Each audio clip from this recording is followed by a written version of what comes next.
Welcome to the Claire and Ray Show Daily World Brief, available at claireandrayshow.com.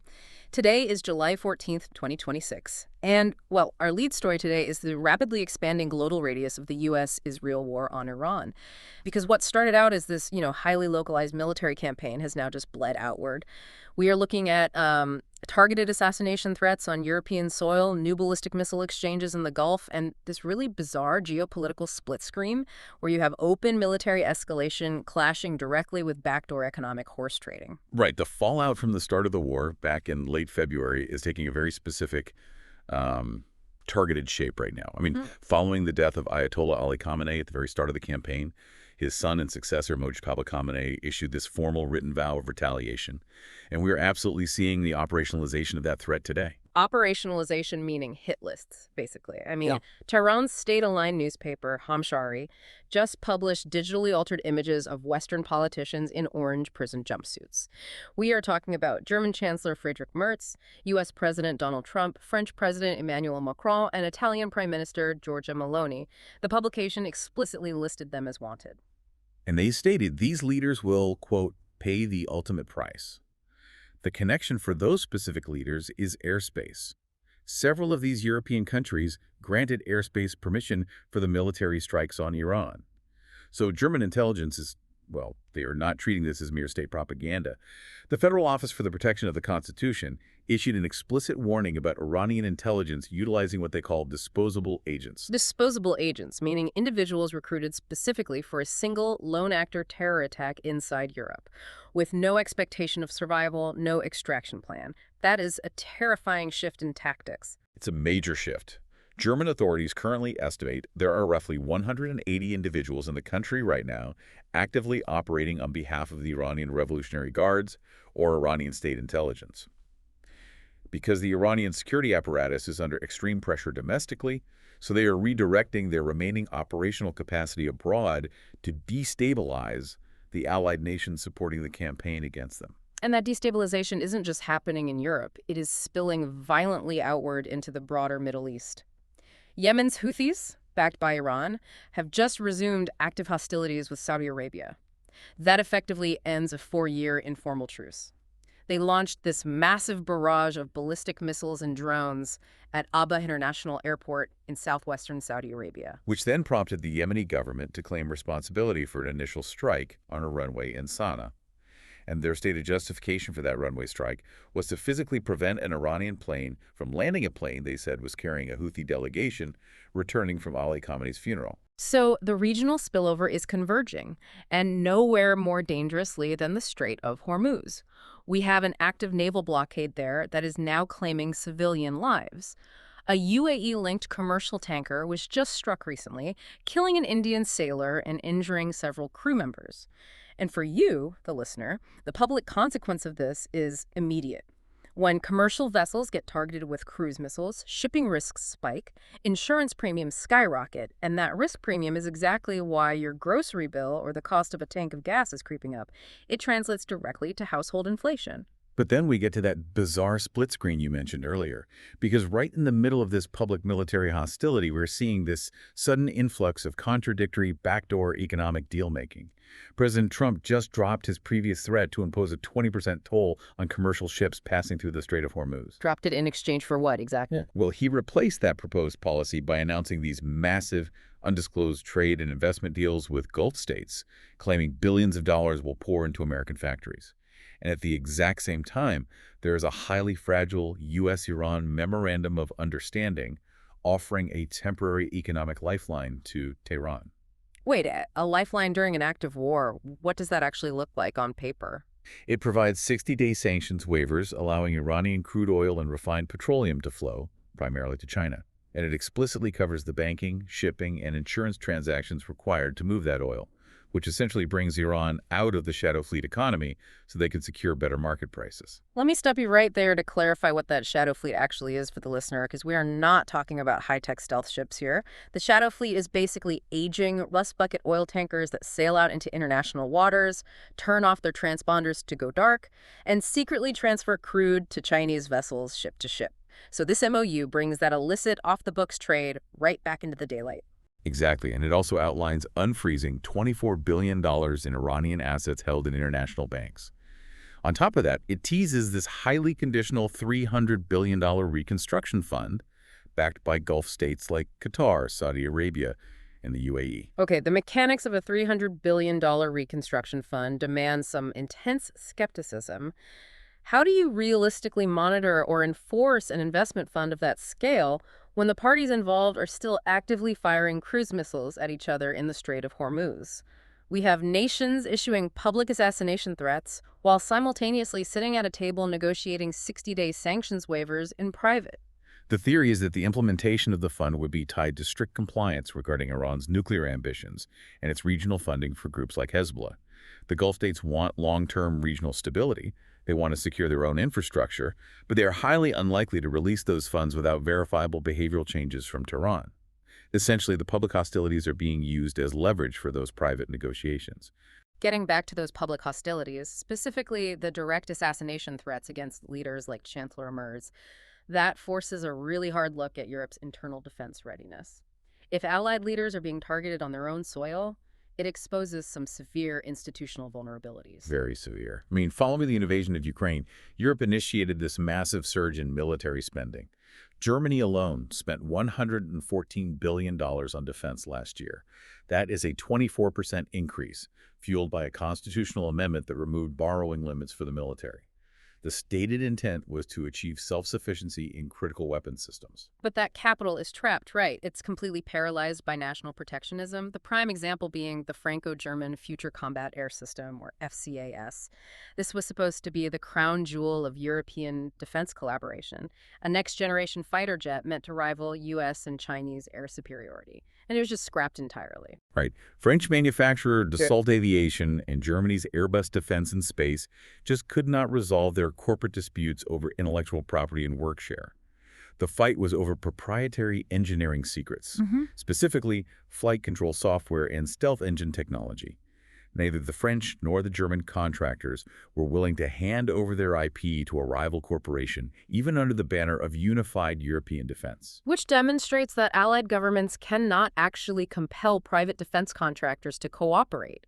It leaves European militaries relying on these fragmented, outdated systems while operating under the shadow of immediate external threats.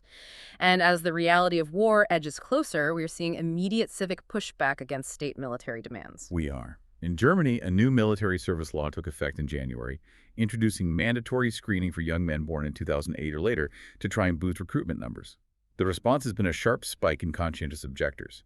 New data shows nearly 6,000 applications to refuse military service in just the first half of 2026. And to put that into perspective, there are only 3,867 applications in all of 2025. So citizens are evaluating the state's capacity to manage crises, and their confidence in government competence is incredibly low. Because military threats are only one vector of risk. Domestic civilian protection is failing on entirely separate fronts. Absolutely. The Federal Statistics Office in Germany recently confirmed over 7,100 excess deaths during a brutal late June heat wave, where temperatures climbed above 104 degrees Fahrenheit. There is a really vital analogy to draw here regarding civic resilience.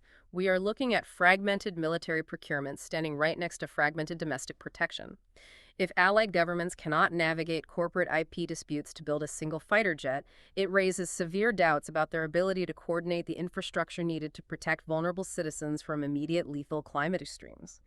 The state is demanding young citizens prepare for military service while completely failing to protect its elderly population from a foreseeable heatwave.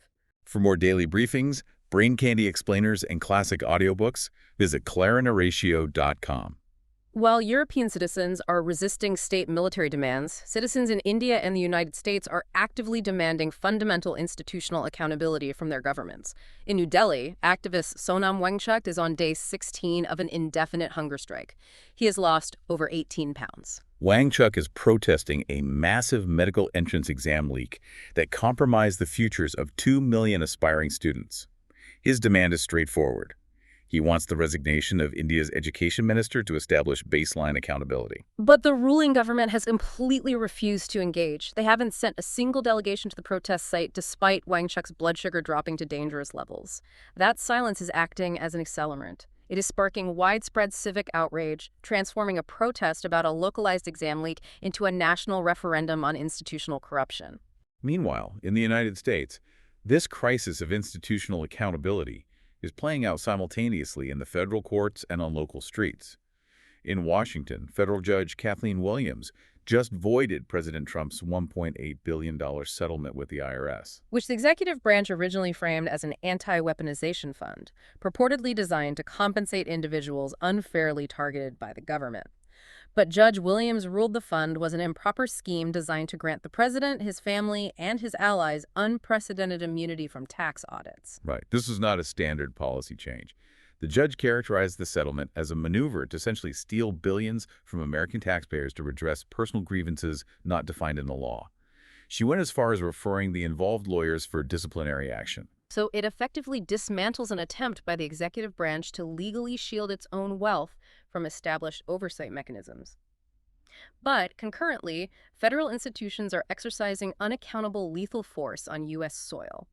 Under a new Department of Homeland Security enforcement surge dubbed Operation Catch of the Day, ICE agents have shot and killed 2 unauthorized targets in a single week. One of those was in Biddeford, Maine. 26-year-old Colombian national Joan Sebastian Guerrero was fatally shot by agents who were notably not wearing body cameras. And the narrative surrounding that Maine shooting shifted rapidly, exposing a glaring lack of transparency. Initially, lawmakers were told the agents were serving a warrant and the suspect weaponized his vehicle. But it was later revealed Guerrero was an authorized worker, married with a young child, and was not the target of any warrant whatsoever. The agents were conducting surveillance on a home from unmarked vehicles, and they opened fire when a car attempted to leave the area. This incident in Maine follows a separate, highly similar event in Houston where a 52-year-old construction worker, who was also not the target of an active operation, was killed by ICE agents. The heavy civic backlash over these untracked, lethal encounters has prompted internal directives to halt non-urgent vehicle stops.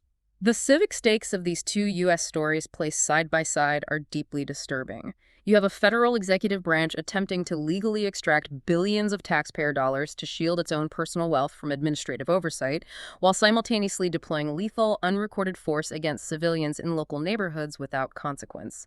The boundaries of institutional power are being tested at the highest financial levels in Washington and at the most immediate physical levels of civilian life. We rely on institutions to protect us when things fall apart. But what happens when the infrastructure itself collapses before the government even has a chance to respond?